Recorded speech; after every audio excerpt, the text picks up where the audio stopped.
အားလုံးပဲမင်္ဂလာပါခင်ဗျာကျွန်တော်အခုတစ်ခေါက်ကတော့အားလုံးနဲ့မိတ်ဆက်ပေးချင်တာတော့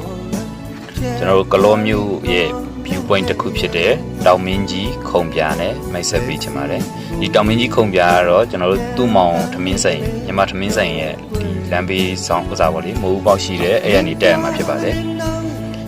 အဲ့ရနေတက်သွားလဲလို့ရှိရင်အခုဒါဆိုရင်ကျွန်တော်တို့ဒီတက်လာလဲလို့ရှိရင်လွမ်းစိတ်ဒီလွမ်းစိတ်ဒီရှိမယ်လွမ်းစိတ်ဒီကနေပြီးတော့နည်းနည်းကြော်သွားပြီဆိုတာနဲ့ကျွန်တော်တို့မိုးပေါက်လေးတွေ့ပါလိမ့်မယ်အဲ့မိုးပေါက်နေတက်သွားမှာပေါ့လေတောင်မင်းကြီးခုံပြာပေါ့လေတောင်မင်းကြီးခုံပြာကိုရောက်ပြီဆိုတာနဲ့ view ကတော့တော်တော်လေးကိုကောင်းပါတယ်ဒီကျွန်တော်တို့ရေရဆင်းတဲ့လမ်းလေးကလည်းလာတယ်လို့ကလောမြို့ဒါဆိုရင်ကလောမြို့ပေါ့လေကလောမြို့ကိုတစ်မြို့လုံးဒီပါကိုမြင်ရတဲ့ view point ပေါ့လေကလောမှာဒီ view point တစ်ခုပဲကလောတစ်မြို့လုံးမြင်ရတဲ့ view point တော့ဖြစ်ပါတယ်ဒီ view point ရောက်လို့ရှိရင်ဝင်ကြီးကတော့3000ပေးရပါမယ်3000ပေးရလို့များတယ်ပါညာလို့တော့မထင်လိုက်ပါနဲ့သူ့စီမှာ coffee တော့မဟုတ်အေးပြန်တိုက်ပါတယ်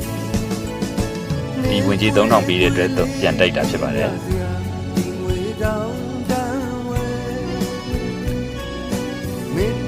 တောင်ပေါ်မှာစားစာပါညာလဲဒီရဲ့ view point မှာမာစားလို့ရပါတယ်เนาะခေါ်ပုတ်ကြော်တို့ပါလို့ဆိုရင်လည်းတော်တော်လေးကိုကောင်းပါတယ်ခေါ်ပုတ်ကြော်ရှိတယ်ငနီတူတုပ်တို့ပါလည်းအဲ့လိုလေးရှိတယ်ဗျ